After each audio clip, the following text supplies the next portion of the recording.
परित्राणाय साधूनां विनाशाय च दुष्कृतां धर्मसंस्थापनार्थाय संभवामी युगे युगे.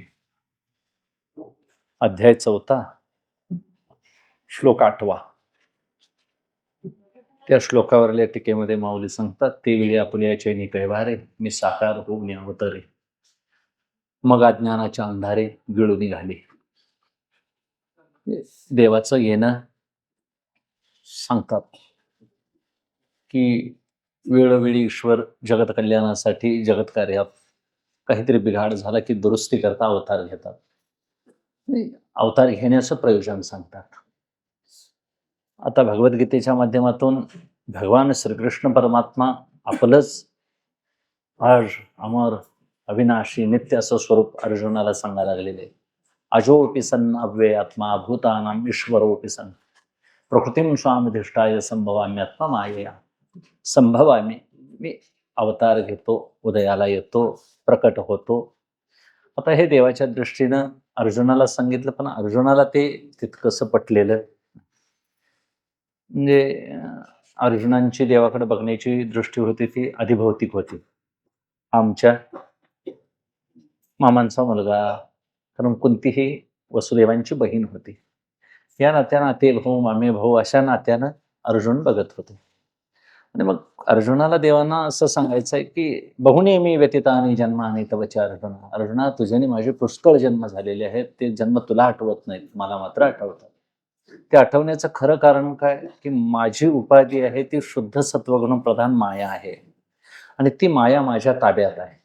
आणि तुझी जीवदशा असल्यामुळे तुझी उपाधी आहे ती मलिन सत्वगुण अविद्या आहे. आणि ती अविद्या जीवावर आवरण टाकते, अज्ञानाचं आवरण म्हणजेच अज्ञान, आणि अज्ञान म्हणजे न कळणं. असं काय अज्ञान नावाचा काही पदार्थ वगैरे असं काही नाही. न कळणं, आम्हाला सुद्धा न कळणं हे आवरणच आहे. आणि मग त्यामुळं मी कोण आहे हे वास्तव तुला कळलेलं नाही. म्हणजे भगवान स्वतः म्हणतात, माझं मूळ स्वरूप तुला कळलेलं नाही, की ते मुद्दल रूप तुझे. कळाल्यानंतरचं बोलणं वेगळं आहे, कळायचे अगोदरचं बोलणं वेगळं आहे. मग त्या निमित्तानं देव अर्जुनाला सांगतात, वेळोवेळी साधूंच्या परित्राणाकरता, परित्राणाय साधूनां, त्यांचं रक्षण करतात, रक्षण करण्याकरता, आणि विनाशाय च दुष्कृतां, दुष्कृत्य करणाऱ्या दुष्ट माणसांच्या नाशाकरता मी युगायुगाला काय घेतो, अवतार घेतो. धर्म संस्थापना हे देवाचं प्रमुख कार्य आहे. देवाला आवडतो धर्म, आणि देवाला धर्माची संस्थापना करायची असते. दुसरं देवाला धर्म सोडून देवाला काय आवडत नाही. मग धार्मिक लोकांचं तो रक्षण करतो, असा एक सरळ त्यातला भाव आहे. आणि मग हा भाव धरूनच मी युगे युगे अनेक युगामध्ये अवतार घेत आलेलो आहे. आता तसं पाहायला गेलं तर सगळ्या संप्रदायाच्या दृष्टीनं वेगवेगळ्या उपासना प्रचलित आहेत, वेगवेगळे संप्रदाय, वेगवेगळे पंथ आहेत, त्या पंथाचे वेगवेगळे संत आहेत, ग्रंथ आहेत, त्यांचं एक शास्त्र आहे, एक मंत्र आहे. देणारे त्या पठडीतले महाराज ब्रह्मनिष्ठ, कृपाळू, श्रोत्री असे गुरु आहेत. आणि मग ह्या सगळ्यांना मिळून आम्हाला काय करायचं आहे, पारमार्थिक उन्नती मिळवायची आहे.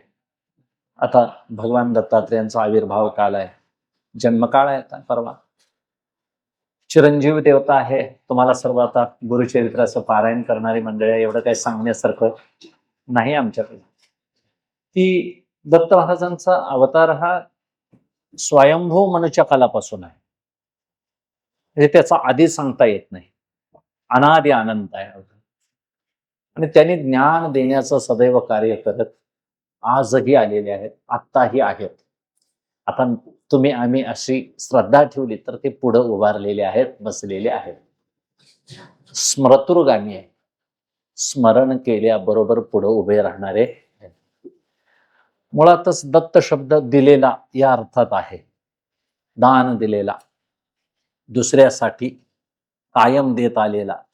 आणि मग जो देतो तो देव, घेतो तो आता राक्षस म्हणा, मानव म्हणा, काही म्हणा, द्यायची अवस्था पाहिजे, परोपकारी वृत्ती. आणि आतापर्यंत भगवान दत्त महाराजांची फेरी ही त्रैलोक्य संचारी आहे.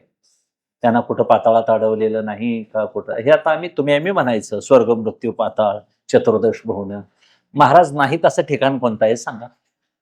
आणि मग अनेक अवतार त्यांचे झाले, अंश अंश अंश कला आवेश परिपूर्ण आणि परिपूर्णतम असे प्रमुख भागवतात 6 अवतार मांडले.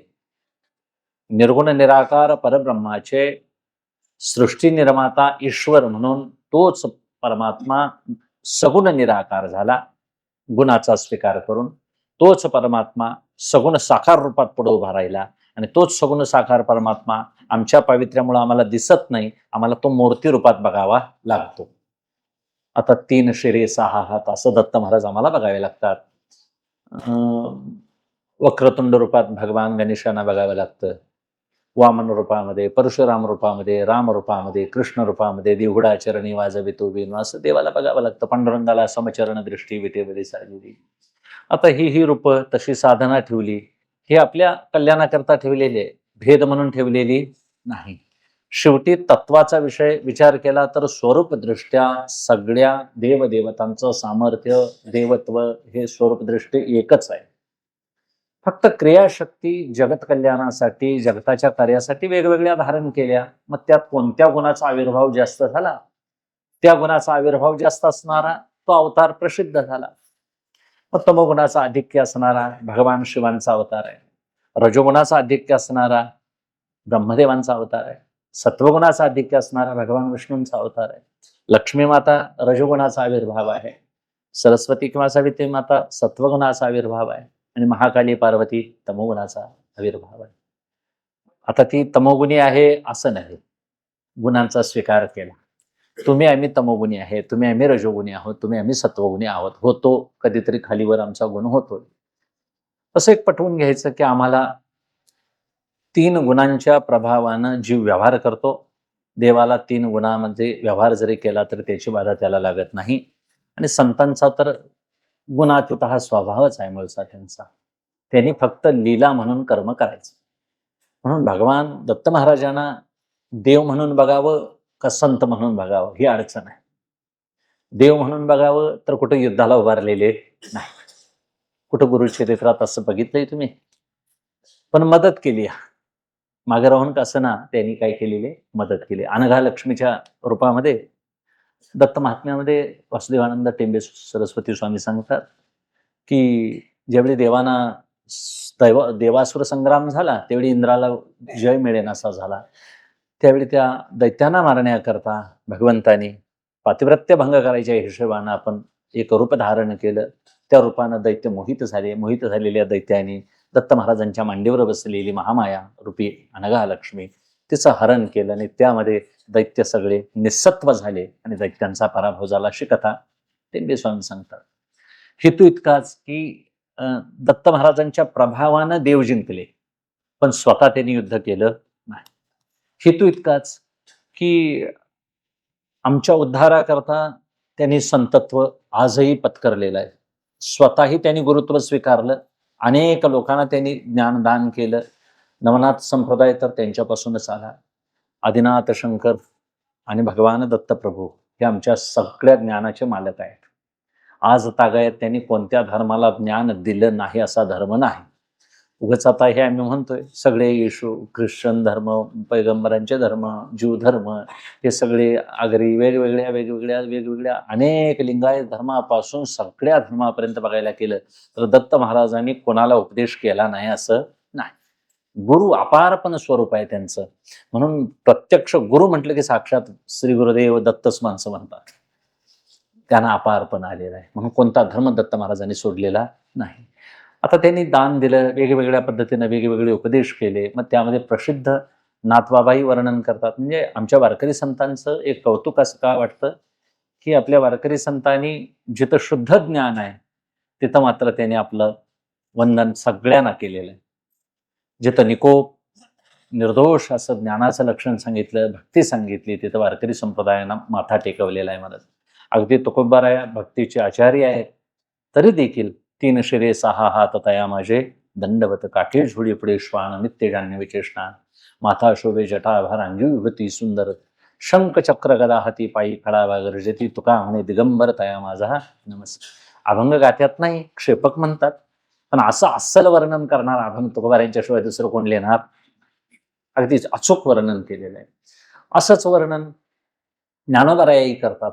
पैल मेरूच्या शिखरी एक योगी निराकारी मुद्रा लावून खेचरी प्राणायामी वैसला तिने सांडियेली माया तेजेली कंथा काया मन गेले विलिया ब्रह्मानंदा माझारी अनुभत ध्वनिनाद तो पावला परमपद उन्मन्य तुर्या विनोदे छंदे छंदे डुल्ल तसे ज्ञान गोदावरीच्या तिरी स्नान केले पंचाळेश्वरी आणि ज्ञानदेवांचे अंतरी दत्तात्रेय योगी आहे.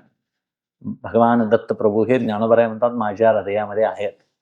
ज्ञानोबरायांच्यासारखा योगी तर तो महान वर्णन आहे ज्ञानोबरायांचं महाराज, पण तरी देखील दत्त महाराज माझ्या वसो हृदयात वसावेत अशी त्यांची इच्छा आहे नव्हे, आहेतच. केवढं पवित्र भावना आहे. म्हणजे ज्ञानोबराया तुकोबाराया म्हणजे वारकरी संप्रदायाचा शेवट म्हणायचा, की एवढ्या मोठ्या महान संतांनी दत्त महाराजांचा आदर राखलेला आहे. म्हणजे संप्रदायाच्या बाजूने बघायला गेलं तर कुणीही कोणाचा मत्सर करायची अजिबात गरज नाही, कोणीही स्पर्धा करायची गरज नाही. आपण आपल्या त्या संप्रदायाचा पाईक व्हायचं, योग्य त्या पद्धतीने उत्कृष्ट त्या पंथाची आपण आचारसंहिता सांभाळायची, सांप्रदायिक शिस्त सांभाळायची आणि आपलं काम झालं की संप्रदायाची कृतज्ञता म्हणून सेवा करत राहायचं. पुन्हा उत्तर बोलत बसायची काय गरज आहे? साधना करायची आहे आम्हाला. आम्ही दत्त संप्रदायात आलो तरी साधनाच करायची, नाथ संप्रदायात साधनेला पर्याय नाही. महाराज कुठेही जा, कोणत्याही डॉक्टरकडे जावं, पथ्य हे सांभाळा यायलाच पाहिजे. तर मला नुसत्या गोळ्या देणे, मी खोकल्याची बाटली घ्यायची आणि भजी खायची, हे कसं घडेल? नाही चालणार. दोन्ही नाही सांभाळता येणार. म्हणून प्रपंच आणि परमार्थ संपादिन दोन्ही एकही निदानी न घडितेशी. बाजू दोन आहेत, एक भोगाची आहे, एक त्यागाची आहे, एक अभ्युदयाची आहे, एक निश्रेयसाची आहे, एक दुःख मिश्रित सुखाची आहे, एक निरातिशय सुखाची आहे, एक मुक्तीची कल्पना मांडणारी आहे, एक भोगाची कल्पना मांडणारे, भुक्त म्हणतात त्याला. मग आता हे शेवटी काय, मग अगदी साध्या सोप्या भाषेत सांगायचे, एक प्रपंच आणि एक परमार्थ. सोपी भाषा, एक प्रवृत्ती आणि एक निवृत्ती. निवृत्ती मार्गामध्ये सोडायचं. आता सोडायचं नेमकं काय? संन्यास म्हणजे काय काय सोडायचं? आमच्या दत्त महाराजांनी काय काय कोणाला सोडायला सांगितलं?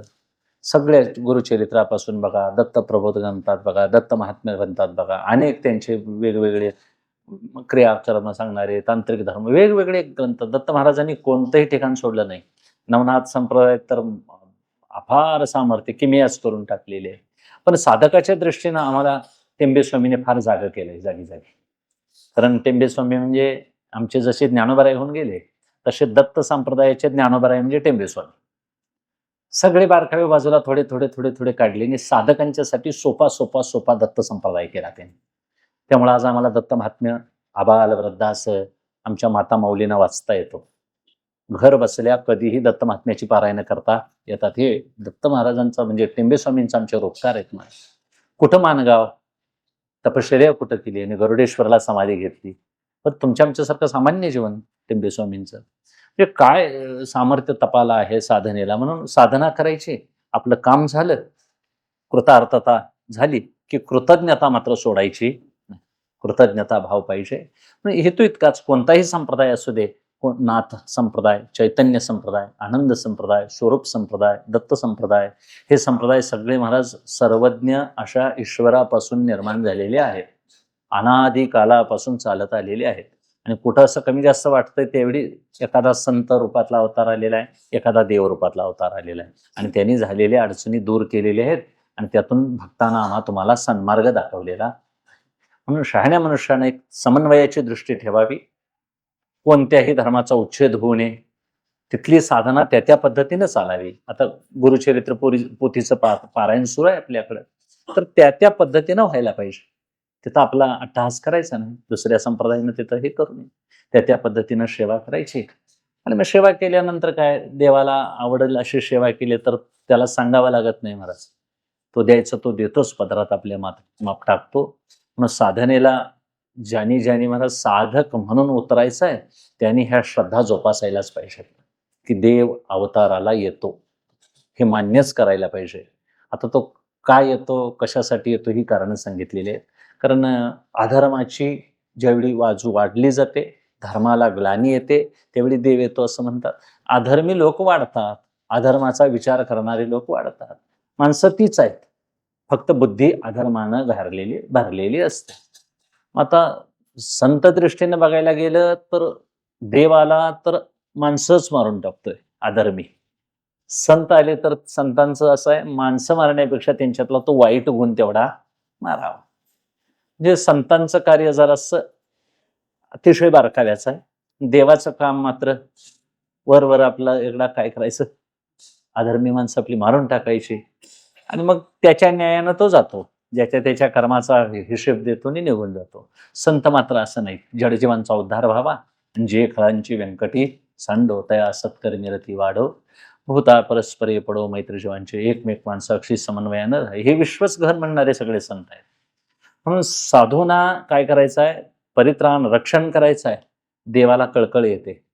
देव म्हणतात ते वेळी आपुल्याचे नि कैवारेनी साकार होणे अवतरे. आपली माणसं कोण असतील? आता देव सुद्धा आपली माणसं बघतोय. म्हणजे आम्ही सुद्धा त्यामध्ये असलं पाहिजे देवाच्या पार्टीत, कारण तो सुद्धा आपली बाजू बघतोय. ते वेळी आपल्याचे नि कैवार, कैवार म्हणजे बाजू घेणे. मग ते आपल्यामध्ये कोण कोण आहे? तर ज्ञानोबा सांगतात, सती आणि सत्पुरुक दानशील आणि अयाज्ञिक तपस्वी अलौकिक महात्मेचे का भक्त हन महात्मे ये माझी निजांची धामे जी निर्वाळली होम धर्मे स्त्रवतादिकी.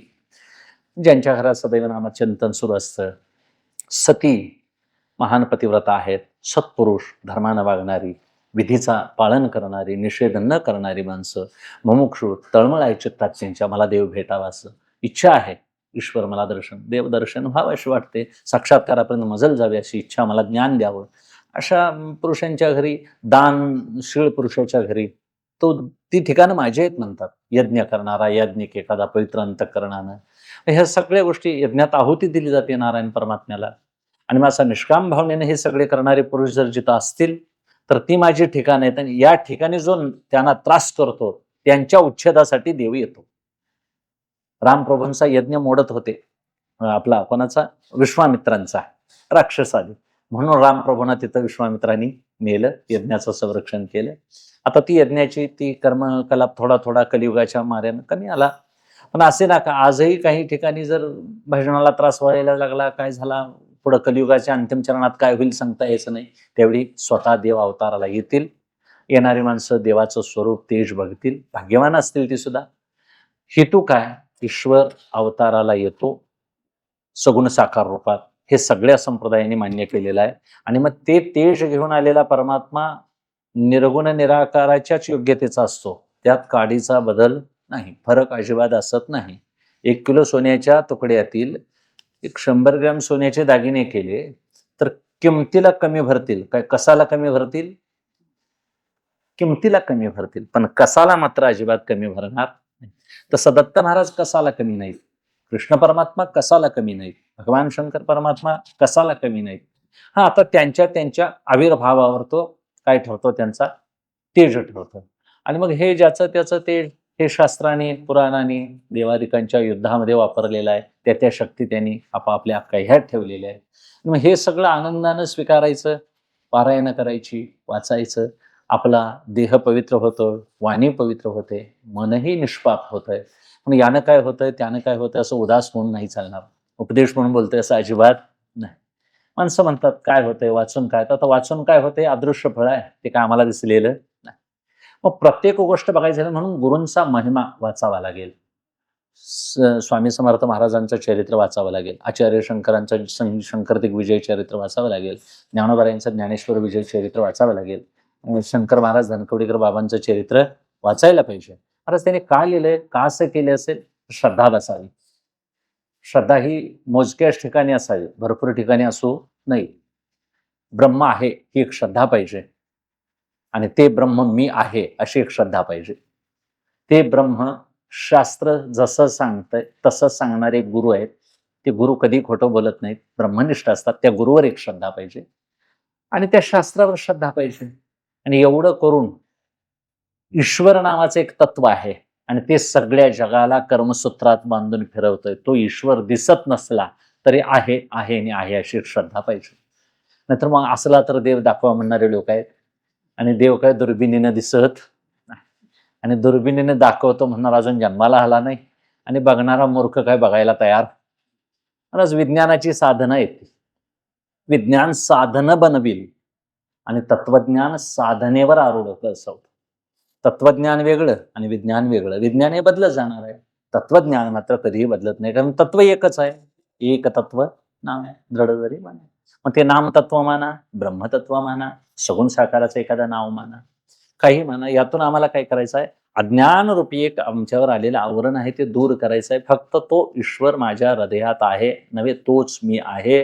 अशा एका उच्च अनुभूतीपर्यंत जाई तोपर्यंत आम्हाला अशी साधना करायची आहे. म्हणून युगे युगे देव कायम यायला तयार आहे. आमच्याकरता तो आजही यायला तयार आहे.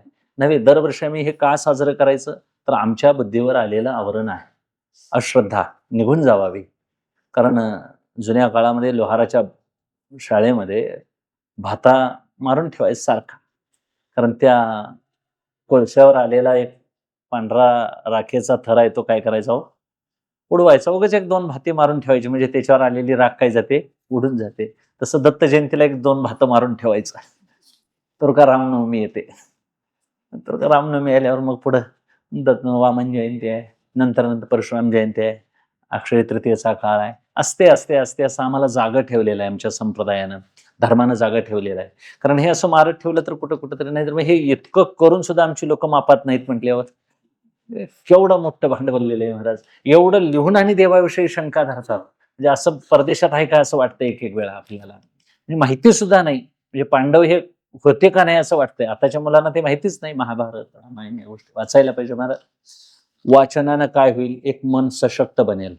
हेतू इतकाच, हे करण्याचा हेतू का, त्या त्या संप्रदायातले आपल्याला महात्म्य कळावे. महात्म्य कळाले की श्रद्धा उत्पन्न होते. श्रद्धा उत्पन्न झाली की एवढा प्रगाढ विश्वास होतो महाराज, अंतःकरण आपोआपच विरघळतं. रजो तमोगुण आपोआप निघत जातात. रजोगुणाची चंचलता, तमोगुणाचा अज्ञान, निष्क्रियता ही निघून जाते आणि सत्वगुणाची वृद्धी होते. आणि सत्वगुण वाढला म्हणजे माणसं मग प्रचंड ज्ञानशक्तीनं कार्य करतात. आता इथं तुम्ही आम्ही बसलोय, वेळ आमचा पुष्कळ कामाचा आहे. घरात कामं नाही तसं अजिबात नाही, सगळ्यांना कामं आहेत महाराज. पण सगळी कामं टाकून काय आलेत, काय फार मोठं सांगायला ऐकाय मिळतंय असं काय मी वैकुंठात आलोय असंही नाही. पण काहीतरी तथ्य आहे. दत्त महाराजांच्या सान्निध्यात बसून तासभर ऐकल्यानं जे काही मिळेल त्याची किंमत आम्हाला संसारातल्या पैशानं किंवा कशानंही होत नाही, हे कळालेलं आहे. म्हणजे याचा थोडासा वारा लागलेला आहे, यात काहीतरी आहे. आणि मग असं आहे पण वाढत वाढत गेलं की आपली एक श्रद्धा बनत जाते की देव आहे आहे. आणि असा धीर एकदा बसला त्या क्षेत्रात की त्या पुरुषाला मग देवाविषयीचा अविश्वास कधीही होत नाही. म्हणून त्या त्या संप्रदायाविषयीचा आदर ठेवायचा, आपलाही संप्रदाय जपायचा. कोणाचं प्रेम इष्टदेवावर असेल आपल्या, कोणाचं ज्योतिबावर असेल, कोणाचं अंबाबाईवर असेल, कोण गाणपत्य संप्रदाय गणेशावर भक्ती धरेल, कोण दत्त महाराजांच्यावर धरेल. त्याच्या त्याच्या आवडीच्या नुसार, रुची वैचित्र्यानुसार उपासना करायला काय हरकत आहे. आणि त्यातलं तत्व त्यांना कळलं आणि ते नाम जर मुखात बसलं आणि त्या नामानं जर उद्धार होत असेल निष्पाप होऊन, तर काय हरकत आहे. ज्याला जे आवडतंय ती उपासना करायला आमच्या संप्रदायात कोणालाही विरोध केलेला नाही. म्हणून युगायुगाला अनेक रूपानं जरी देव आला तर तोच कृष्ण परमात्मा, तेच दत्त भगवान आहे, तीच महाकाली आहे. काही फरक नाही. शक्ती रूपानं आली, नारायण परमात्मा शक्ती रूपात आला, नारायणी झाला. महाकालच महाकालीच्या रूपात आला. भगवान ब्रह्मदेवच ब्रह्मानीच्या रूपात आले, इंद्रच इंद्राणीच्या रूपात आला. सगळ्या देवांच्या शक्ती, देवी सप्तशतीमध्ये तुम्ही दसऱ्यामध्ये पारायण करत असेल त्यामध्ये बघा, सगळ्या देवांच्या शक्ती ह्या त्या त्या नावानंच पूजल्या जातात. हेतू काय, देव आणि देवी हा फक्त आम्हाला सांगताना त्यांनी भाव वेगळा सांगितलेला आहे. वास्तविक देव आणि देवी असं, कारण तत्वच एक ठरत नाही, एकच तत्व ठरतं. देवी नावाचं तत्व कल्पित आहे, ती माया आहे. आणि ती माया त्या सगुण निर्गुण निराकार अशा परब्रह्माजवळ एक कल्पित असा भाव निर्माण करते आणि ते निर्गुण निराकार परब्रह्माला त्या मायेमध्ये प्रतिबिंबित होऊन ईश्वर भावाला आणते. आणि तो ईश्वर मग जगाचं काय करतो, इच्छेनं निर्माण करतो. मी एकटा आहे, आता बहु व्हावं अशी इच्छा होते आणि मग तो अनेक ब्रह्मांड निर्माण करतो. त्याला करमत नाही, एकाकी नरमते एकोहम बहुश्याम, एकटा आहे मी जास्त व्हावं असं वाटतं. आणि मग अनेक रूपात तो अनेक ब्रह्मांडाची सृजन करतो. मग एकलेन कंठवेची म्हणून या येणे निळोबाराय म्हणतात. किंवा पूर्वी कोटेच नव्हते, काही चंद्र सूर्य तारा नाही. मग हे तिथे एक ढालगज निर्माण झाली. ती ढालगज म्हणजे माया. आणि मग त्या मायेचा आश्रय घेऊन देव येतो. माया महाराज सत्वगुण प्रधान असल्यामुळे ती देवाच्या ज्ञान शक्तीला आवरण करत नाही. म्हणून देव सर्वज्ञ आहे, देव सर्व शक्तिमान आहे, देव सर्व व्यापक आहे. आणि मग तोच ईश्वर या सगळ्या ब्रह्मांडाचं संरक्षण, रचना, काहीतरी स्थिती करण्याकरता ब्रह्मा विष्णू शंकर अशा 3 रूपात प्रतीत होतो. तिथून मग खाली कार्य रूपानं कार्यब्रह्मानं अनेक देवता येतात. आपल्या ज्योतिबासारख्या देवता, अनेक अनेक इतर देवता आहेत. या देवता कार्यब्रह्माच्या रूपाने सगळीकडे परिणत होतात. मग अष्टदिशेचे अष्टलोकपाल, अष्टभैरवादी अवतार, हे सगळे नाथांचे जे जेवढे संप्रदाय आहेत, हे सगळे अवतार सृष्टीच्या रक्षणाकरता झालेले आहेत. आणि मग त्याच्या खालोखाल अगदी आलं म्हणजे अगदी अगदी आमच्या गावच्या प्रत्येक विशिवल्या देवापासून कुळदेवतेपर्यंत सगळे देव हे हेतू काय? ही अशी त्यांनी एक सांगड घातलेली आहे, की आपण सगुण उपासना सुरू केली, घरच्या देवाऱ्यापासून पूजा सुरू केली, तर आम्हाला निर्गुणापर्यंत मजल मारायची आहे. कारण तो देव माझ्या देवाऱ्यात आलेल्या देवापर्यंत त्याचा काय आहे? संपर्क आहे. त्याचा महाराज संपर्क सोडून देवाऱ्यातल्या देवाला राहता येत नाही. त्याचा संबंध असावाच लागतो. अगदी इथं सत्ता जी कार्य करते तीच दिल्लीत आहे. सत्तेचा फोटो काढता येत नाही, मात्र सत्तेत पक्ष बदलता येतील, पण सत्तेत मात्र सामर्थ्य एकच असतं आणि ते सत्तेचंच असतं. तसं सत्ता रूपानं असणारा परमेश्वर सच्चिदानंद जो आहे तो निर्गुण निराकार आहे. आणि मग त्या निर्गुण निराकारापासूनच, आणि म्हणून ज्ञानोबराय म्हणतात, ते मुद्दल रूप तुझे जेतून ये द्विभुजे हन चतुर्भुजे सूर्यकार्याचे निव्याजे घेवो घेवो येशी. अर्जुन म्हणतो की हे तुझं मुद्दल रूप आहे देवा, विश्वरूप. तिथनच ही द्विभुज चतुर्भुज 6 अष्टादश अशी वेगवेगळी. मग आता जास्त हात धरले तर काय जास्त ताकदीनं काम करण्याकरता घेतले. अष्टभुजा देवी आहे, वनीची सप्तशृंगी देवी 18 हाताची आहे. 18 माणसांचं काम करणार म्हणायचं. 2 हाताचं काम करेल. शक्ती दाखवलेली आहे त्यातून. सगळ्या जगाचा महाराज नाश करायचा नाश करू शकेल, कल्याण करू शकेल. ही त्यांनी शक्ती वास्तविक प्रत्येक देवतेचे मूळचे हात एक खालील हात असं समजले जातात. अगदी जमिनीकडे आहेत ते हात पहिले, ते मूळचे असं मानतात. भगवान गणपतींचे पहिले 2 हात आहेत मोदक धरलेला आणि अभयहस्त, हे प्रमुख हात. आणि उरलेले हे घेतलेले आहेत. आणि घेतलेले हात हे मागून आणलेले असतात, ते द्यावे लागतात. मूळचे हात मात्र कोणाला देता येत. आम्हाला आता 2 हात मागे लावलं तर ते करून लावायला पाहिजे, हे मात्र करून लावलेत, मूळचं आहे. तसे मूळचे हात, तसं दत्त महाराजांचे मूळचे हात आहेत, 2 आहेत, ते खाली आहेत. माला कमंडलू अधक करी, शंख चक्र मध्य करी, त्रिशूळ नम्र ऊर्ध्व करी धरी, भक्त कैवारी त्रिमूर्त्यात्मक, काषाय वस्त्र परिधान, विभूतीचे लेपन, मस्तकी जटा मंडन, वात्सल्य रसायन धामजे. भगवान काय वर्णन केलंय दत्त महात्म्यात टेंबेस्वामीने, की माला कमंडलो अधक करी. मग पहिले 2 हात आहेत, त्यामध्ये एक माला आणि एक कमंडलो आहे. आता माला कमंडलो हे तपस्येचं, तपस्वी माणसाचं प्रतीक आहे काय? युद्धाचं. पण कोणताही देव घ्या, पहिले त्यांचे 2 हात आहेत ते आमच्या कल्याणाचेच आहे. गजाननांना आनंद द्यायचा आहे, मोदक द्यायचा आहे, वरदान द्यायचं आहे. दुसरे हात दंत परुषवणी अंकुश असेल. असं प्रत्येक ही योजना आमच्या शास्त्रानं केली. ज्ञान देण्याकरता भगवान गणेशांची योजना आहे. बुद्धीचा दाता येतो, सिद्धिबुद्धी त्याच्या पत्नी आहे, त्या निमित्तानं तो देऊ शकतो, विघ्नांना दूर करू शकतो, असे एक सामर्थ्य दिलं. तसं दत्त महाराज त्रिभुवन संचारी आहेत, त्रैलोक्य संचारी आहेत.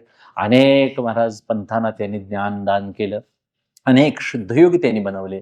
त्यांच्या अंश अवतारानं पृथ्वी भरलेली आहे. पृथ्वी अखंड महाराज, नुसता महाराष्ट्र भारत असे नव्हे. युरोपात मोठ्या मोठ्या आजही शंकर महाराज फिरतात. जपान कुठं काय कसे फिरतील काय सांगतात.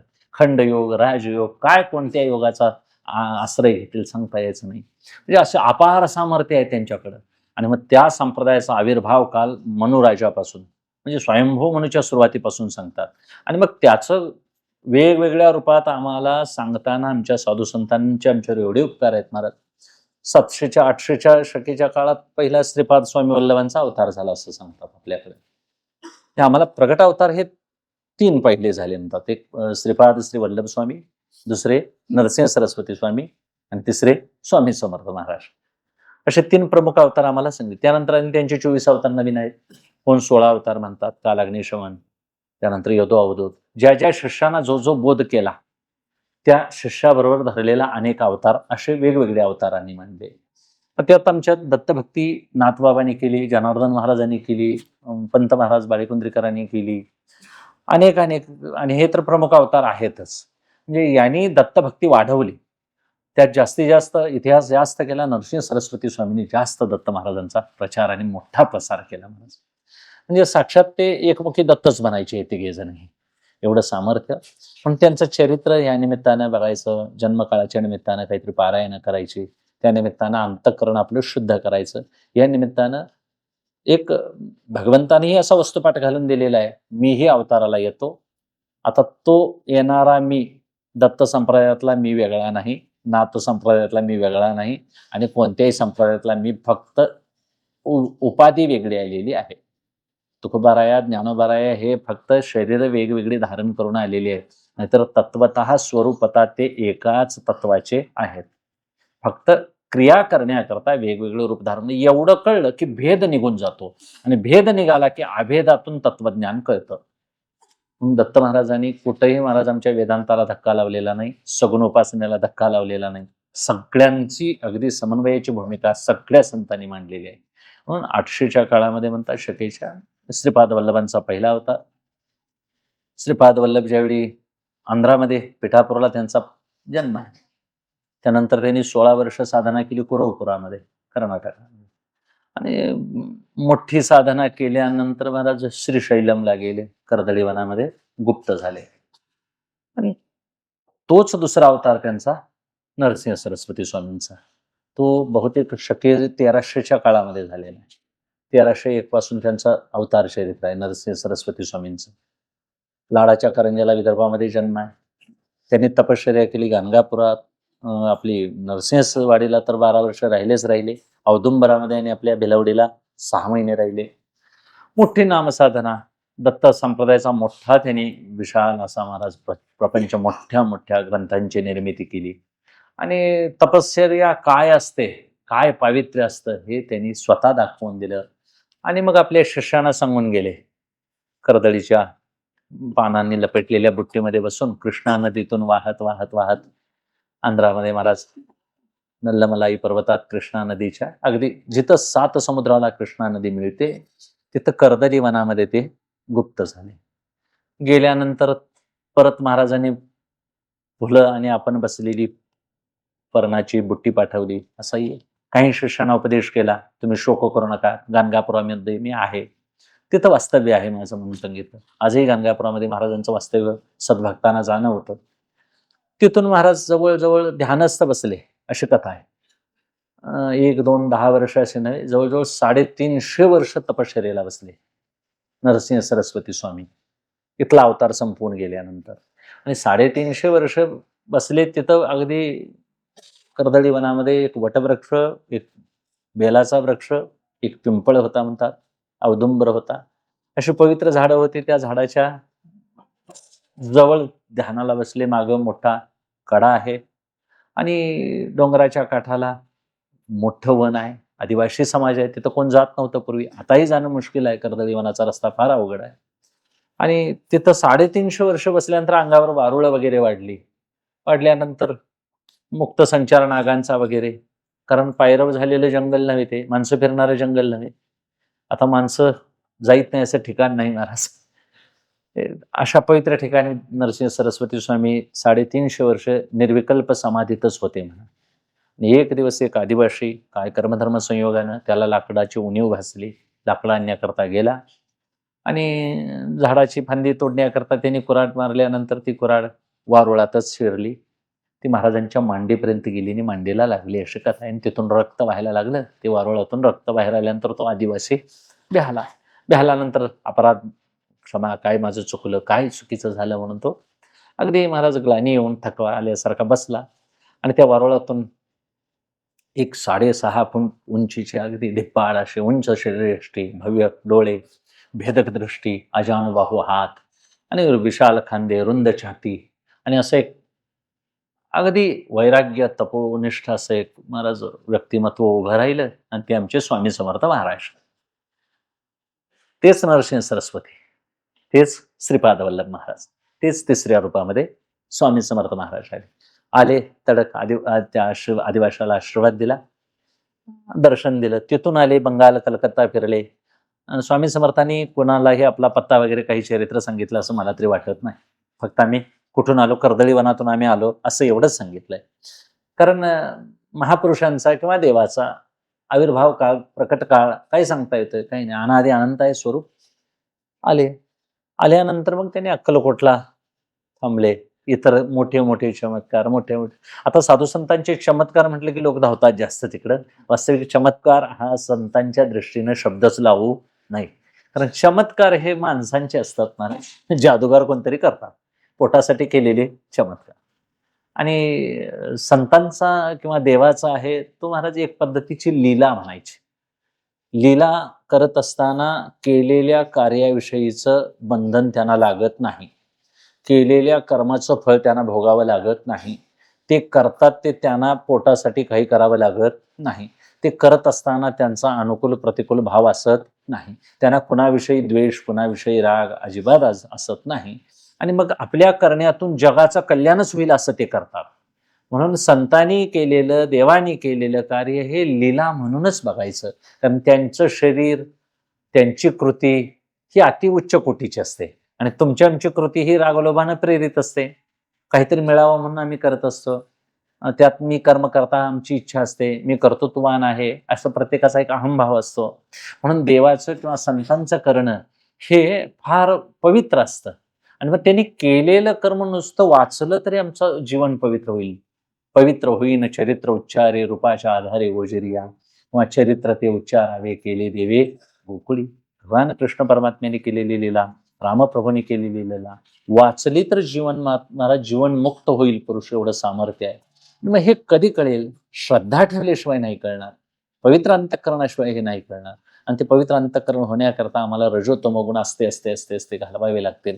आणि मग देवाचा अवतार काय कालानुरूप होईलच, पण आमच्या अंतःकरणात अवतार व्हायला पाहिजे का नको? आता दत्त महाराजांचा होईलच, आम्ही सुंटवडा खाऊ, फुलं टाकू, सगळं करू. त्या निमित्तानं नियोजन चांगलं असतंय लोकांचं. नियोजन शब्द एक चांगला आहे. जेवणाचं कसं कसं नियोजन.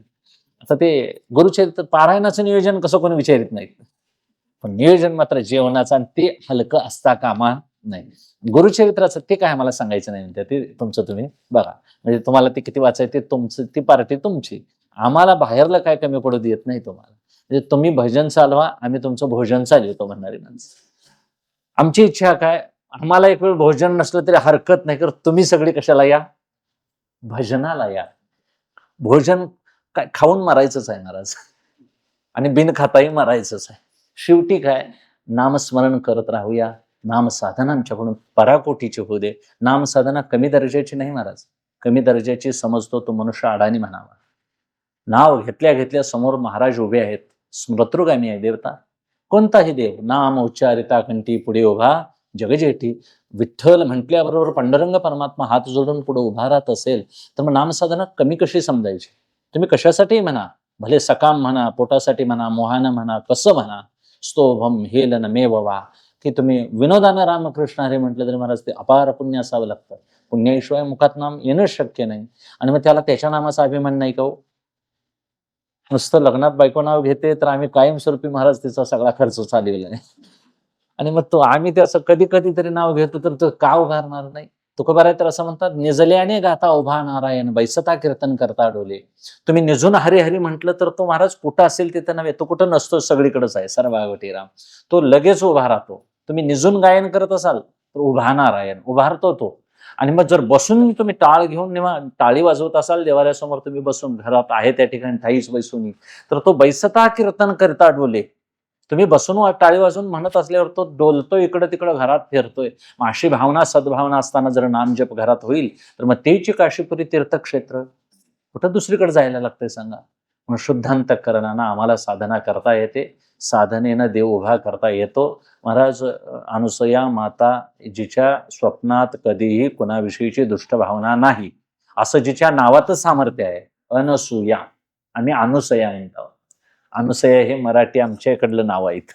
अनसूया, असूया जिला नाही अशी जी, ती अनसूया. आणि अत्री, त्री म्हणजे तीन, तीन गुणाचा संपर्क ज्यांच्या आयुष्यात कधीच लागला नाही असे अत्री. आणि अत्री आणि अनुसया मातांच्या दोघांच्या गृहस्थाश्रमाच्या पुण्याईसाठी भगवान दत्तात्रेय पोटाला यायला तयार आहे. काय पवित्र गृहस्थाश्रम असेल त्यांचा, किती उच्च कोटीचं जीवन असेल. म्हणजे एवढे मोठे सगुण साकार ईश्वर त्यांच्या पोटाला यायला तयार आहे, आजही येतो. म्हणून आम्ही तसं पवित्र जीवन जगायला महाराज काय लागत नाही फारसं. म्हणून आम्हाला आहार सांभाळावा लागेल, घरचं पावित्र्य सांभाळावं लागेल, वैचारिक श्रीमंती सांभाळावी लागेल. इतर गोष्टी मिळत राहतील प्रारब्ध कर्माने. पण विचार थोडेसे चांगले शुभ विचार करावे लागतील, चांगले संकल्प करावे लागतील. आणि मग हे केल्यानं श्रद्धा वाढत गेली, असते तर संतांच्या विषयी आस्तिकता निर्माण होईल. त्यांनी लिहून दिलेले जे वाङ्मय आहे, त्या वाङ्मयाविषयी आपली, कारण आम्हाला बघण्याची दृष्टी एक मानसिक वेगळी आहे. आम्ही लौकिक कादंबऱ्या वगैरे बघतो, असं गाथा बघतोय, ज्ञानेश्वरी बघतोय. पण ते असामान्य कोटीतले संत आहेत आणि त्यांनी तपश्चर्या करून ही वाणी आलेली आहे. म्हणून हे परावाणीतले उच्चार आहेत. ही समाधी भाषा आहे. ज्ञानोबारायांचं लिखाण मराठी वाङ्मय जरी असलं, तुकोबारायांचं वाङ्मय मराठी असलं, दत्त महाराजांचं आता दत्त महात्म्य किती 108 मध्ये किती सुंदर महाराज गुंतलंय तिने, की असं तत्वज्ञान, अशी भक्ती सांगायची, यदुराजाचं, आलरकाचं आख्यान, सहस्रार्जुनाचं आख्यान, रेणुका मातेचं आख्यान, किती चांगली चांगली आख्यानं रंगवलेत. काय दुसऱ्यांचं वाचायची गरज आहे सांगा. आणि एवढं चांगलं म्हणलंय त्यांनी. आणि ते वाचण्यामध्ये साक्षात दत्त महाराजांना ते विनवणी करतात, तुम्ही या ग्रंथात सतत सानिध्य ठेवा. मागणी मागितलेली आहे. कोण मागताय आमच्यासाठी सांगा. ज्यांच्या घरात हा ग्रंथ असेल त्या ग्रंथात तो देवा सतत येऊन राहा, असं मागणी मागितली. आणि त्यांच्यासाठी दत्त महाराजांनी मागतो उपसरून हात, सतत सान्निध्य करा म्हणतात. आणि मग असे ग्रंथ जर घरात नसतील तर मग आमचा जन्म तरी काय उपयोगाचा आहे. म्हणून दत्त महात्म्य, ज्ञानेश्वरी, गाथा, भागवत हे समाधी भाषेतले ग्रंथ आहेत, पवित्र. आपण आपल्या धर्म ह्या गोष्टी राहू दे बाजूला, पण निदान आपल्या उद्धारासाठी तरी कोणतरी आणलं तर घरचं पुढं वाचत जाईल, पारायण करत राहील. एक तरी ओवी अनुभवावी, एक तरी अभंग आपल्याला वाचता आला तर आपली आहे ताजू अशी जगता तुकोबारायण आनंद होईल. म्हणून असामान्य महान व्यक्तिमत्व होऊन गेली ती. त्यांनी देह पवित्र करून टाकले महाराज. जेवढा देवाचा उच्च बोध आहे तेवढा साधूचा उच्च बोध आहे. जसं देवाचं सामर्थ्य आहे तसं आमच्या संतांचं सामर्थ्य आहे. संत कुठेही देवाच्या सामर्थ्याबरोबर कमी पडत नाहीत. दुसऱ्या दृष्टीनं बघायला गेले तर बोधदृष्ट्या देव म्हणजे संतच. ज्ञान रूपाचा ठेवा म्हटला तर संताशिवाय दुसरा कोणी असणं शक्य नाही. म्हणून स्वामी समर्थ महाराजांनी सगळ्या जगाला मानसिक धक्क्यातून तारलं. भिऊ नकोस, मी तुझ्या पाठीशी आहे. आणि आता ती खरंच गरज आहे. सगळी माणसं नुसती कापडात दिसते. भ्या आहे का नाही प्रत्येकाला. निर्भयता हे परमार्थाचं खरं प्रतीक आहे. भिणारी माणसं परमार्थी नव्हेत. मग मन भीतय का शरीर भीतय. मनाला भीती आहे. माझी प्रतिष्ठा जाते का काय की, माझा पैसा संपतोय का काय की, माझी बायका मुलं ही मला सांभाळतील का नाही काय की, माझं कसं होईल. आता ते काय व्हायचं ते होतंच महाराज, काही तटत नाही सगळं.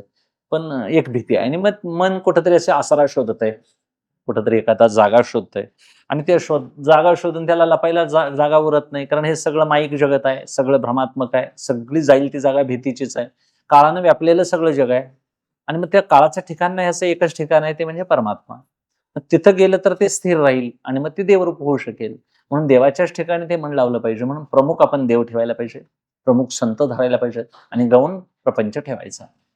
दोन गोष्टी प्रमुख ठेवता येत नाहीत. एक गौण ठेवायला पाहिजे, एक प्रमुख ठेवायला पाहिजे. मन हे गोविंदी देह काम करीवो. गवळणी काय करत होत्या. ध्यान कृष्णाचं आणि उगच लोणी दही ताक तूप लोणी उगच सासू सासऱ्यांच्या मनासाठी म्हणून त्या व्यवहार करत होत्या. नंतर खरं मन कुठं होतं त्यांचं, कृष्ण परमात्म्याकडे. त्यांना कळालेलं होतं ह्यो सगळा बाजार पैशाचा आहे आणि तो खरा बाजार तो आहे. आम्हाला असं वाटतंय देवळाकडे सवडीन जाऊया, पण दुकान मात्र आधी उघडायला लागतंय. कारण आमचं मन दुकानात अडकलंय, आमचं मन शेतात अडकलंय. लाईट आली म्हटली की माणसं पळत जातात महाराज मोटर सुरू करण्याकरता. त्या शेताची आवड असावी, नाही असं नाही, उत्कृष्ट काम करायला पाहिजे. पण देवासाठीचा पारायणाचा वेळ, काकडा भजन, आपल्याला जेवढं घडता येईल तेवढी सेवा करत राहायची. परत हे मिळेल का सांगता येणं शक्य नाही महाराज. उद्यावर घालायचंच नाही. भविष्य नसुटे भोगिले वाचून भविष्यावर काही घालू नये. भोगाच्या अधीन झालेल्या माणसाला नाही पटत हे.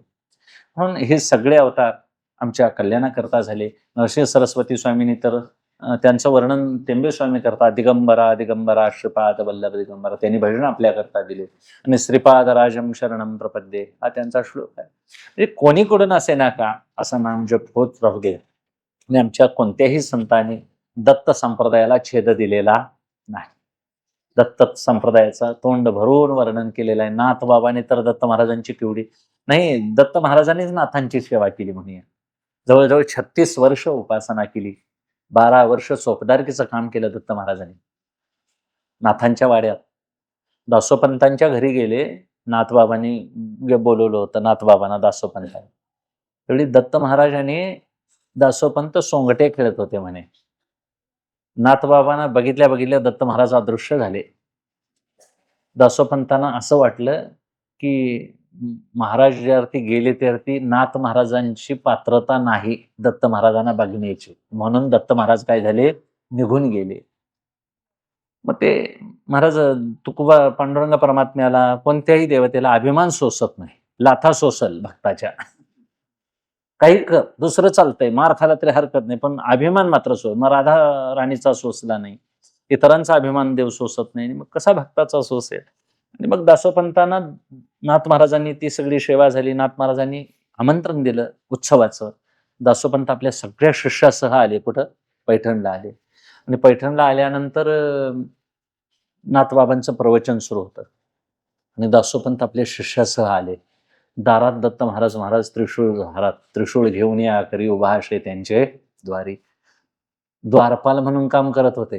दासोपंतांना अडवलं आणि दासोपंत नमस्कार करायला लागले. महाराज बघितले, दत्त महाराजांना पाहिल्यानंतर, तुम्ही इथं आमचा आराध्य तुम्ही, आणि तुम्ही असं हळू बोला म्हणाले. आत मालकांचं प्रवचन सुरू आहे. मला काय सांगायचं आहे, श्रेष्ठ कनिष्ठ भाव सांगायचा नाही की नाथ महाराज श्रेष्ठ दासोपंत कनिष्ठ असं नव्हे.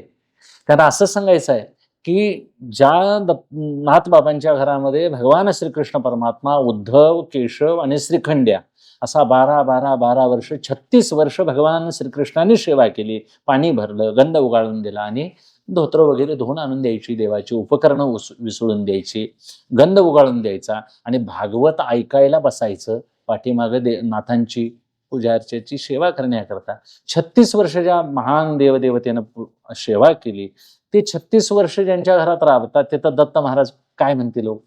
नाथांचा अधिकार मोठा होता, पण तरी देखील नाथांनी काडी इतका अभिमान बाळगला नाही. आणि ते नाथ महाराज दत्त महाराजांची किती स्तुती करतात. पुष्कळ अभंग आहेत. एका जनार्दनी दत्त वसो माझ्या हृदयात, दत्त माझा दिनानाथ भक्ता लागी उभा सतत, त्रिशूळ घेऊन या करी उभा असे त्यांचे द्वारी, किंवा धरी अवतार विश्वतारावया त्रिच्या अनसूया गरुदर.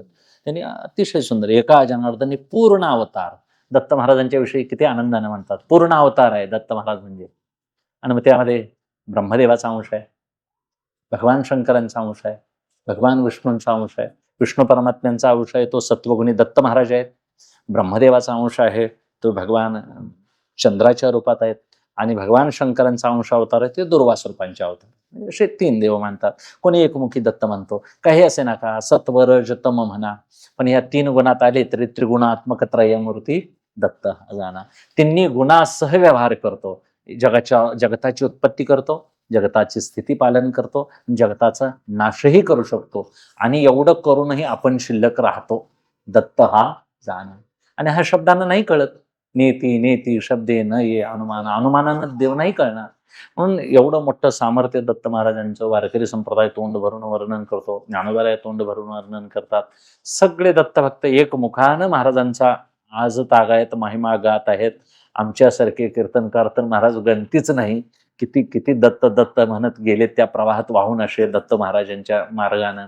म्हणून ही साधकाची एक ओळ आहे पावलाची. त्या पावलावरून आम्ही चालत जाऊया. फार काही कळलं नाही तरी हरकत नाही महाराज, पण दत्त दत्तांशे लागले ध्यान, हरपले मन झाले उन्मन्न. हे मन एक दिवस उन्मन्न व्हायचं आहे, करायचं आहे, साधना करायची आहे, मनच दत्तरूप होणार आहे. दत्त महाराज काय समोर येऊन उभा राहणार नाहीत. आपण अशी अपेक्षा धरायची नाही. आमच्यासाठी असा चमत्कार होणार नाही. म्हणून कुठल्या साधकांना असं लक्षात घ्या, माझ्या स्वप्नात आले, हे आले, बरोबर आहे, सगुण साक्षात्कार थोडा स्वप्न दृष्टांत होईल ज्या त्या साधकाला होत असेल, पण तरी देखील अशी अपेक्षा धरायची नाही. आपलं मनच दत्तरूप एक दिवस होईल आणि मग दत्तरूपामध्ये आपलं सायुज्य मिळवून देतील दत्त महाराज. जमलं आम्हाला ज्ञानाची आस असेल तर ज्ञान देतील, आम्हाला उपासना शिकवतील, आम्हाला निष्काम कर्म शिकवतील, कोणाचे भोग असतील तर त्या भोगाचं प्रारब्धानं अतिरेक कमी करतील. म्हणजे त्यांना काय मागील ते देण्याकरता तयार. म्हणून उपासना दांडगी करायची आहे महाराज. कळालं तरी उपासना सुटता कामा नाही. ज्ञान गिळूनी गावा गोविंद गा, हे कळणाऱ्या साधकांच्यासाठी आहे. महाराज समर्थ रामदास स्वामी एकदा माहूरगडावर गेले. दत्त महाराज माहूरगडावर शयन करतात. बहुतेक झोपण्याची जागा माहूरगड आहे दत्त महाराजांची. निवास आहे त्यांचा बहुतेक मेरू शिखरावर राहतात असं वर्णन आहे काही काही ठिकाणी. सकाळचे उठल्यानंतर प्रातस्नान करतात वाराणसीत, नंतर संध्या करतात, आचमन करतात कुरुक्षेत्रावर.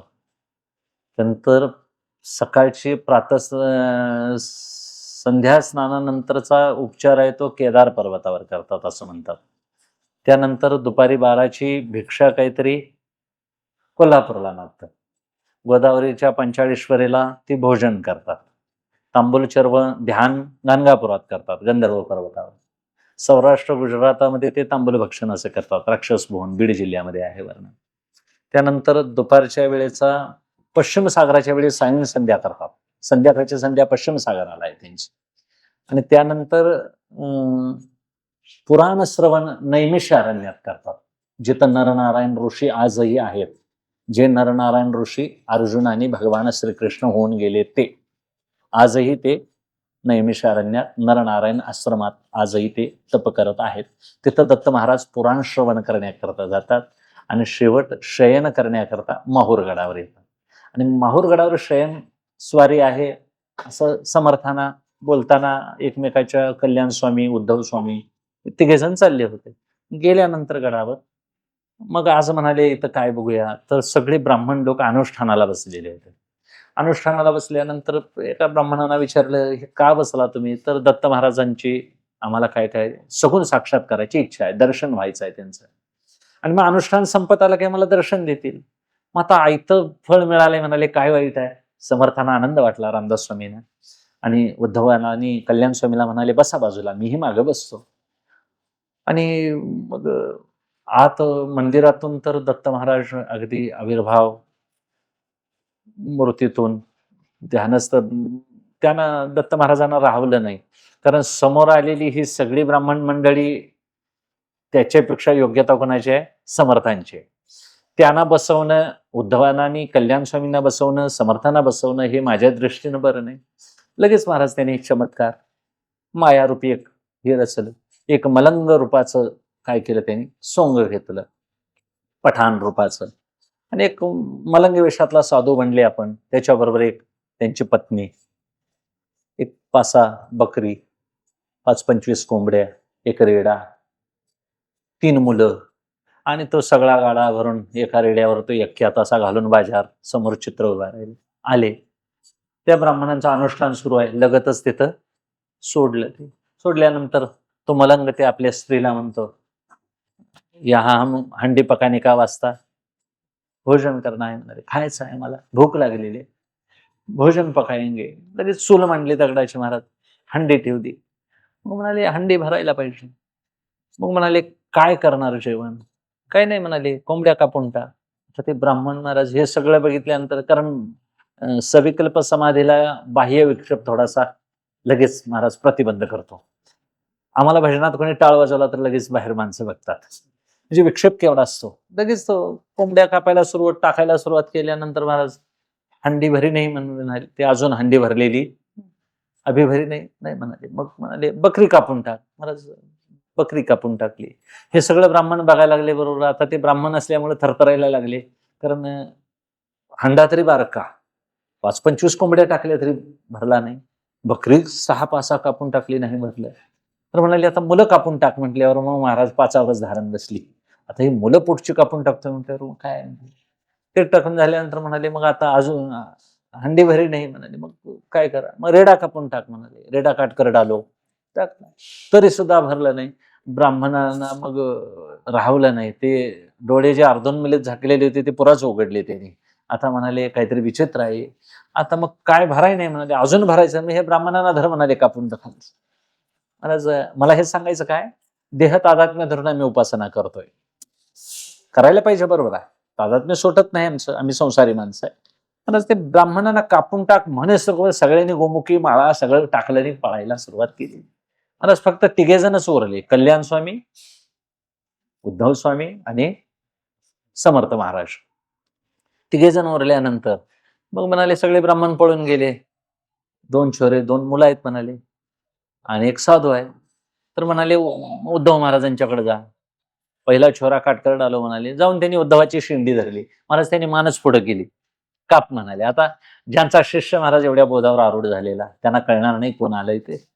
साक्षात ते महामायाच होत्या. आणि मग दत्त महाराज समोर प्रकट झाले आणि सांगितलं, हे त्या ब्राह्मणांना घालवण्याकरता सगळं कपट केलेलं होतं. आणि मग समर्थांना वाईट वाटलं. इतके दिवस बिचारे अनुष्ठानाला बसलेले, का बरं महाराज तुम्ही घालवले म्हणाले.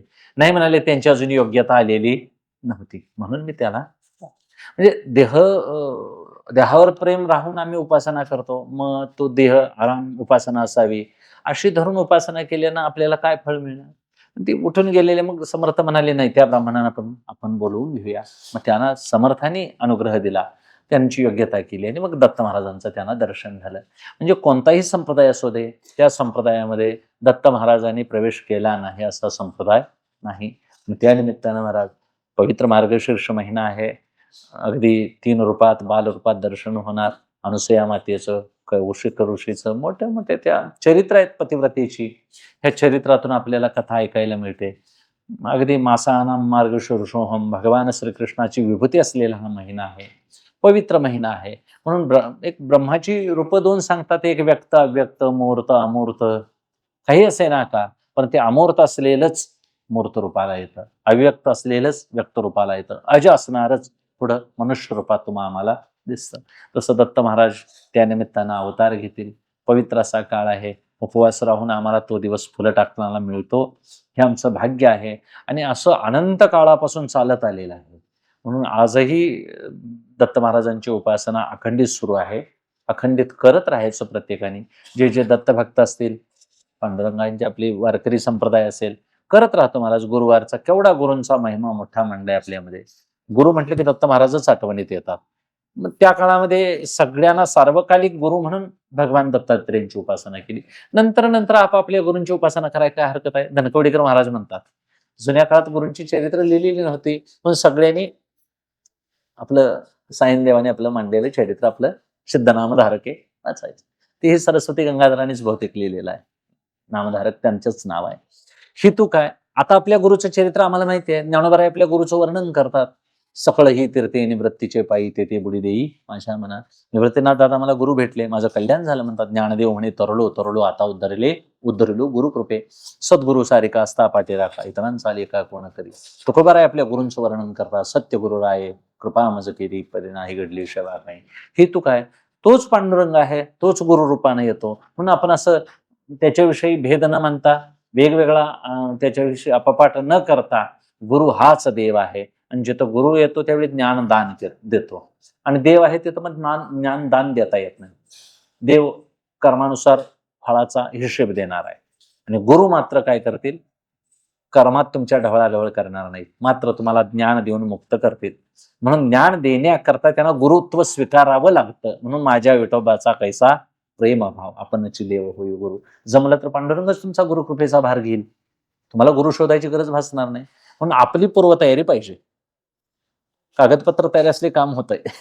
कुठल्याही ई सेवा केंद्रात जायचं, आता ती गिराकच पाहिजेच असते त्यांना. तुम्ही फक्त जायचं, तुमच्या सगळ्या कागदाच्या चुका, स्पेलिंग बसणं चुका, मग ते कधी व्हायचं दुरुस्त तुमचं. तसं आमचं हे सगळी पूर्वतयारी जर असेल तर आता सुद्धा काम व्हायला तयार आहे. कलियुग हे कोणासाठी महाराज? भ्रष्ट बघणाऱ्या माणसांना कलियुग, चांगलं बघणाऱ्या माणसाला कलियुग कुठं?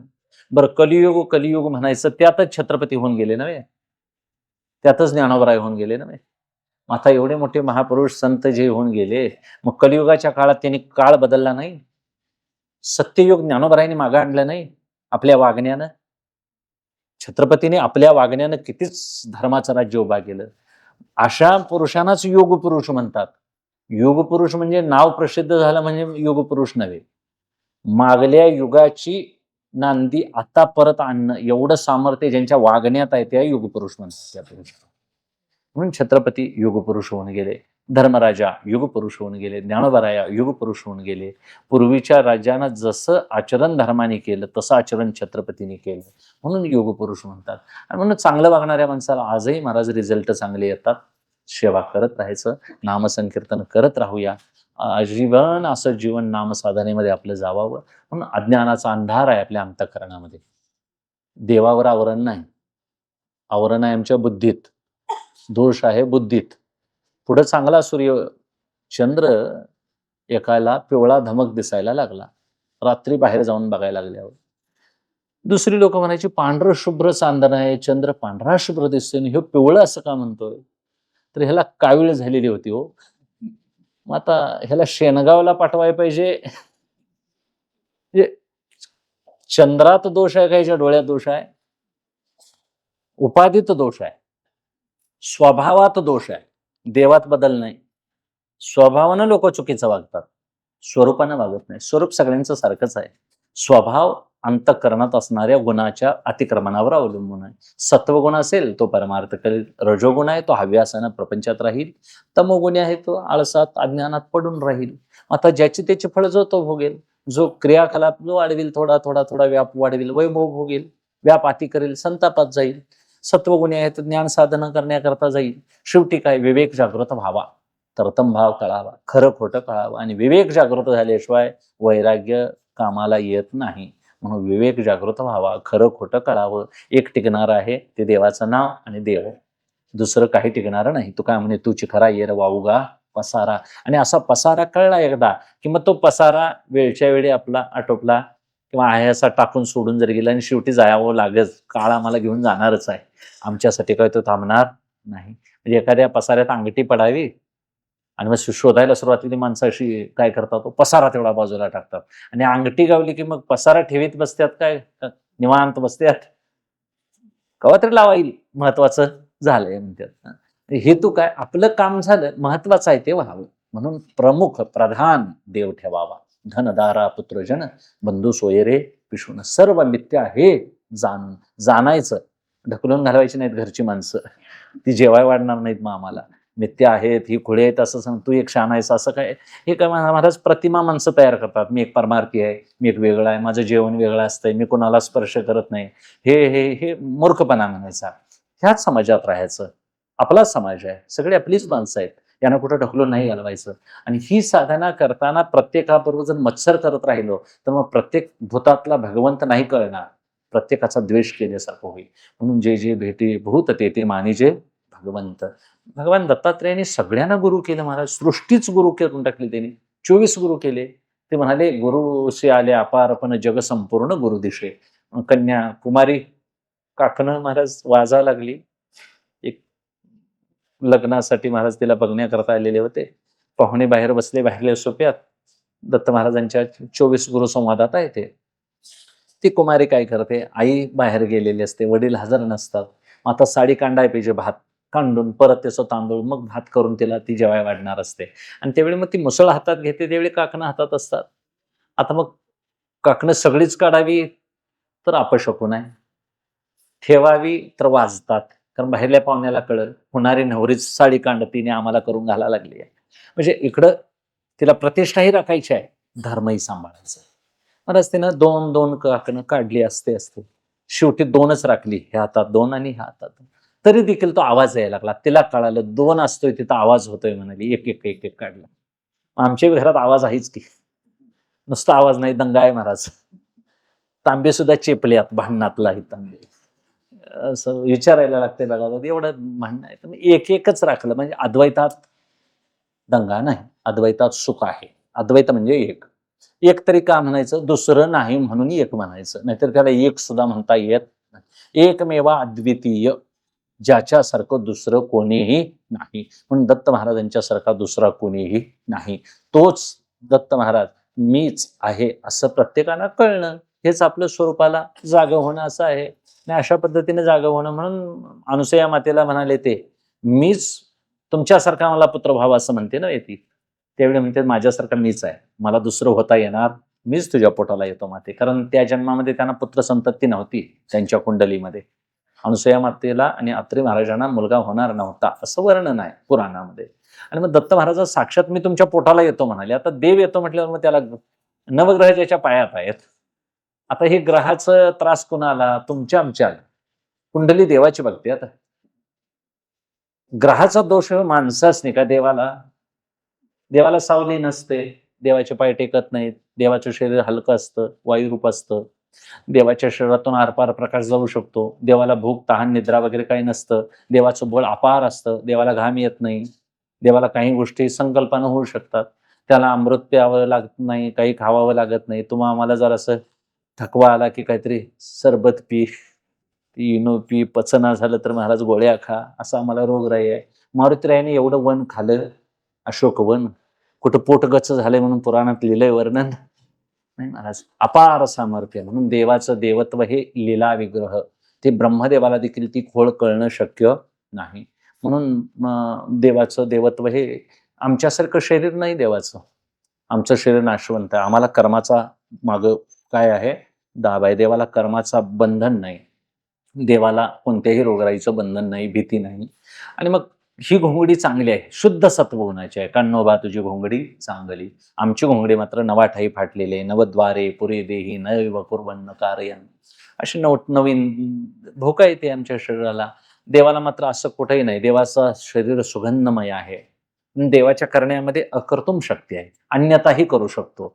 तो विधीचं विधानही बदलू शकतो. तरी देखील भक्ताच्या कल्याणाकरता काही तो वेगवेगळ्या गोष्टी करील, पण फारसे नियम देव सृष्टीचे बिघडत नाही. त्यानं घालून दिलेले नियम आजही भगवान सूर्यनारायण चालवत आहे, चंद्र चालवत आहेत, पृथ्वी मर्यादेनं राहिलेली आहे, समुद्र मर्यादेत आहे, आकाश सगळीकडे व्यापून राहिलेला आहे, वारा आपल्या सत्तेत काम करतोय महाराज. यातल्या एकाही महाभूतानं भगवंताच्या आज्ञेचं उल्लंघन केलेलं नाही. फार फार वारं पश्चिमेचं पूर्वेला येईल, पूर्वेचं पश्चिमेला जाईल, सूर्य उत्तरायण दक्षिणायन एवढंच त्याला हलायला त्यानं मर्यादा दिलेली आहे. आम्ही कुठं कुठं फिरतावे ज्याचं त्यानं बघायचं. घरची म्हणतात कुठं गेलतास घाई मारत म्हणतात म्हटल्यावर एवढ्या ओळखायचं. आमचं फिरणं मापात आहे. माणसं आवडीनं भ्रष्ट झालेली आहेत. गरजेनं माणसानं व्यवहार केला तर मोजका वेळ आपल्याला परमार्थाला मिळू शकतो. उगाच आवडीनं फिरतात. आता घरात जेवण शिल्लक राहते आणि माणसं हॉटेलात खात्यात. काय विवेक शक्ती आहे का नाही माणसांच्याकडे? घरचं खाणंच आवडत नाही. काय किती भ्रष्ट जीवन झालंय, किती लालायत जिभेची झालेली माणसं आहेत. आहारावर नियंत्रण नाही, विहारावर नियंत्रण नाही, वाणीवर नियंत्रण नाही. मलाच माणसाला माणसं कळत नाहीत, अंतरंग कळत नाही, एकमेकाचा अंतकरण बोलण्याचा भाव कळत नाही, दुसऱ्याचं ऐकून घ्यायला तयार नाहीत, दुसरा बोलसर का त्याच्या पुढे बोलतात. केवढा रजोगुण प्रबळ झालाय. म्हणजे कळवून घ्यायची इच्छा नाही. आणि मग यात कोणतरी सांगणारा एखादा महात्मा साधू भेटावा अशी इच्छा होत नाही. म्हणून आज परमार्थ सोपा आहे, फक्त योग्य त्या पद्धतीनं स्पष्ट आणि स्वच्छ सांगणाऱ्या माणसांची आम्हाला उणीव आहे. ती पांडुरंग परमात्म्यानं भगवान दत्तात्रेयानं भरून काढावी.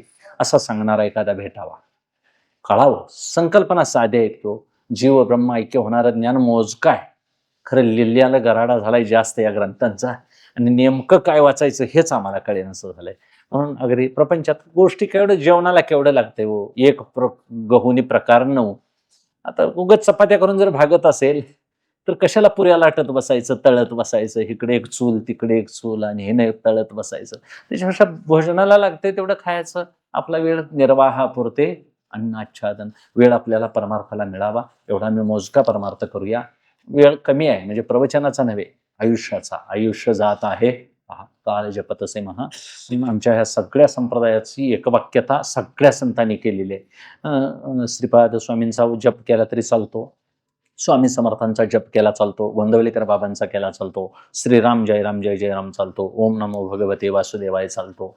काही असे ना, काही गुरुमंत्र असतील, काही सिद्धमंत्र असतील, ते तुम्ही तुमच्या तुमच्या साधनेनं जपायचे. पण सार्वकालिक मंत्र सगळ्या संतांची नावं, निवृत्ती ज्ञानदेव सोपान मुक्ताबाई एकनाथ नामदेव तुकाराम म्हणायला काय हरकत आहे? मला त्यांच्या नामस्मरणानं मी मुक्त होऊ, एवढं सामर्थ्य आहे त्यांच्या नावात. म्हणून श्रद्धेनं हे करणं आपल्या हातात आहे.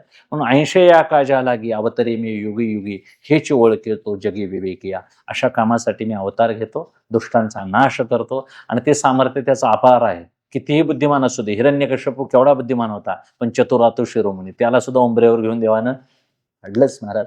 म्हणून असं कुणी म्हणायचं नाही की अमुक माणसाची सत्ता हलणार नाही, अमुक माणसाच्या बुद्धी एवढा कोणी या जगात नाही. हे आमचं मूर्खपण आहे महाराज. 4 शाणी मरत्यात, 4 शाणी जन्माला येतात, 4 खुडी मरत्यात. हे असं चालायचं. सृष्टीमध्ये महाराज एक ईश्वर सोडला तर त्याच्यासारखा सर्वज्ञ सर्वशक्तिमान दुसरा कोणीही नाही. म्हणून गप शरण जायचं त्यांना. शरणम प्रपद्ये, त्यांच्या पायावर लोटांगण घालायचं. म्हणजे नुसतं शरीरानं नव्हे, तर शरीरानं लोटांगण घालतात आणि आपल्या वाट्याला आलेलं कर्म मात्र देवाच्या नावानं बडबडतात. हे चूक आहे. तुम्ही तुमच्या वाट्याला आलेलं कर्म चोख करायचं, मुलाबाळांचं कर्तव्य चोख करायला पाहिजे, संसारातली कर्म चोख करायची. एवढं करून सुद्धा घरात जर अशांती असेल, त्रास असेल, एखादं चुकीचं कोणतरी करत असेल, तर ते ईश्वराचा प्रसाद म्हणायचं, कर्माचा माझ्या फळ आहे असं समजायचं आणि निवांत देवाचं नामस्मरण करत राहायचं. त्याला शरणागती म्हणायचं. नाहीतर मी एवढं भजन करतो आणि माझ्या घरात असं का, हे हे हे चुकीचं आहे.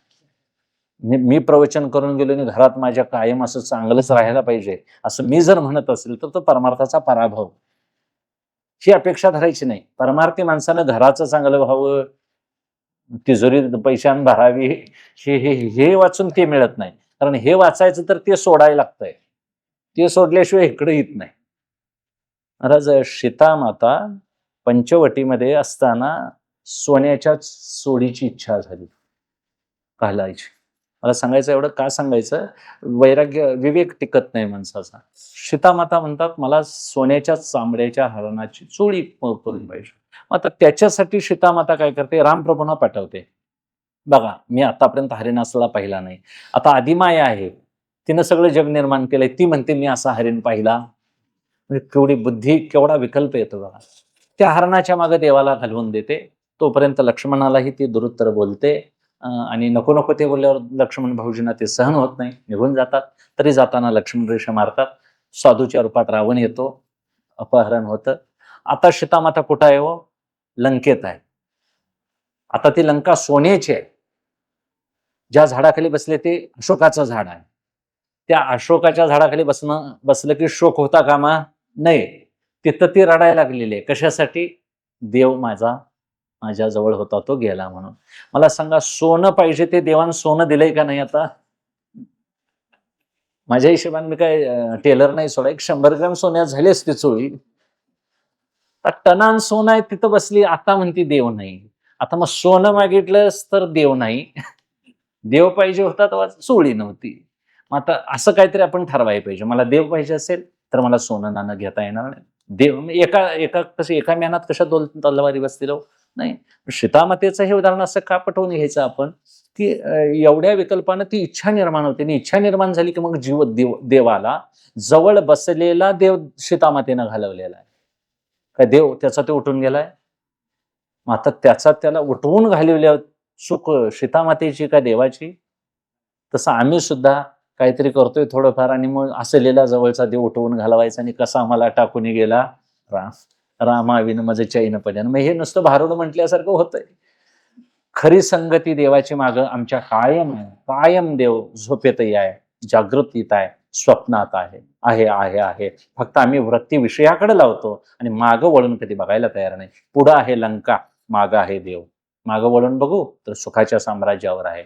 नव्हे आता सुद्धा आहेच, पण वृत्ती मात्र विषयाकार झालेली असल्यामुळं तो विषय न राहता विषय नारायण व्हावा. विषय येतो त्यांचा झाला नारायण. नावडे जनधन माता पिता, ही सगळी माणसं सेवा म्हणून करायची. सर्वात्मक ईश्वर सगळीकडे बघायचा. एक समन्वयाच्या भूमिकेतून महाराज दत्त संप्रदायाचे, नाथ संप्रदायाचे अनंत आमच्यावर उपकार आहेत. संतांनी काही जागा ठेवलेली नाही, फक्त आम्ही वाचायला हायगय करतोय. नको ते वाचत बसू, खरं पाहिजे ते वाचणार नाही. पाप आहे अजून शिल्लक म्हणायचं. पाप जावावं, देवाचं नामस्मरण करूया. या निमित्तानं उपदेश म्हणून बोललो असलं तर काय क्षमा करा. हेतू इतकाच, तुम्ही सगळी जाणकार मंडळी आहात आणि मग गुरुचरित्राची पारायण तुमच्याकडून होत असतील तर केवढं भाग्य आहे महाराज. सोपी गोष्ट नाही एक एक ओवी मुखातून येणं. हे भारत देशातच शक्य आहे. भरतखंडी नरदेह प्राप्ती. हे अमेरिकेत गेल्यावर दत्त महाराज आहेत, तिथं फुलं टाकतात अमेरिकेत, तिथं फुलावून खाली पडून मरतील. फुलं टाकणे हे गंगा, चंद्रभागा, विष्णुपद, हे हरिद्वार, वाराणसी हे आमच्याच देशात. म्हणून जन्माला आलं तर माणसानं भरतखंडातच यावं. नाथबाबा म्हणतात भरतखंडी नरदेह प्राप्ती, हे तो परमभाग्याची संपत्ती. म्हणून आपलं वैभव आपण जपूया. आमच्या भाग्यानं महाराज तुम्ही सुद्धा चांगल्या गावात जन्माला आला, ज्या गावामध्ये दत्त संप्रदायाची, नाथांची, पांडुरंगाची उपासना करणारी जुनी माणसं भेटली, त्यांनी आम्हाला हा संप्रदाय दिला. किती भाग्य आहे. आम्हाला हे सांगणारी माणसं नसती तर आम्ही कुठेतरीच फिरत बसलो असतो महाराज. म्हणून आमची ती सुद्धा आमची गुरुच आहेत ना. जुनी माणसं आमची गुरु आहेत. दत्त महाराजांच्या रूपानं आम्हाला ती दत्त महाराजांनी दिली, म्हणून त्यांची कृतज्ञता बाळगूया. त्यांनी जो काळ गाजवला त्यांच्या आमच्यावर अनंत उपकार आहेत. ते उपकार फिटत नाहीत. आणि असाच दत्तनामाचा महिमा महाराज त्यांनी वाढवत वाढवत आमच्यापर्यंत आणून दिला. आम्ही आमच्या पुढल्या पिढीपर्यंत असाच वारसा नेत नेत नेत अखंड असं अव्यावृत भजन, सदैव कृष्ण विष्णू हरी गोविंद या नामाचे निखळ प्रबंध, अशी आत्मचर्चा, देवाचं नामस्मरण सदैव गात राहूया. हे केल्यानं काय होईल, ते आम्हाला गेल्यावर कळेल महाराज. पुढल्या जन्मामध्ये आम्हाला सुचिनाम श्रीमताम गेहे योग भ्रष्टो विजायते, चांगल्या कुळात देव जन्माला घालील, पवित्र अशा उत्तम लोकाचार असणाऱ्या घरात घालील आणि आमचा उरलेला अभ्यास पूर्ण करून आम्हाला दुःखातून निवृत्त करेल. काय होईल हे कोणाला सांगत बसायची गोष्ट नाही महाराज. ज्यानं खालंय त्याला कळतंय, ज्याला चव चाकली त्याला तिची गोडी कळेल. म्हणून ही अमृताची गोडी आहे, ब्रह्मरस गोडी आहे, नामस्मरणाची गोडी आहे. अखंड घेत राहूया. पवित्र अशा पर्वकाळाला मला 10 मिनिटं जास्त घेतला तुमचा सगळ्यांचा, क्षमा असावी. कारण एकट्याचा 10 मिनिटं करत सगळ्यांचं मिळून किती होईल 10-10 मिनिटांनी, दोष लागतो माझ्यावर. इथं इतकाच. झालेली सेवा ही दत्त महाराजांच्या चरणी अर्पण करतो. वास्तविक अजन्म असणारा भगवान परमात्मा जन्माला येणार आहे. न पटणारी गोष्ट आहे शास्त्रदृष्टीनं, पण भक्तीच्या दृष्टीनं ही खरी आहे आणि सत्य आहे. येत राहील, येणार आहे, प्रत्येक क्षणाक्षणाला तो येतोच, असा आमच्या संतांचा महाराज फार फार मोठा प्रगाढ विश्वास आहे. आणि त्या दशा आम्हाला लाभाव्यात अशी शुभेच्छा अंतःकरणात सदैव जागती ठेवून ही तळमळ देवानं आम्हाला शांत करावी, आपल्या स्वरूपात मिळवून आम्हाला मुक्त करून टाकावं अशी विनवणी करून सेवेला विराम देतो. कुंडली वरदा हरी विठ्ठल श्री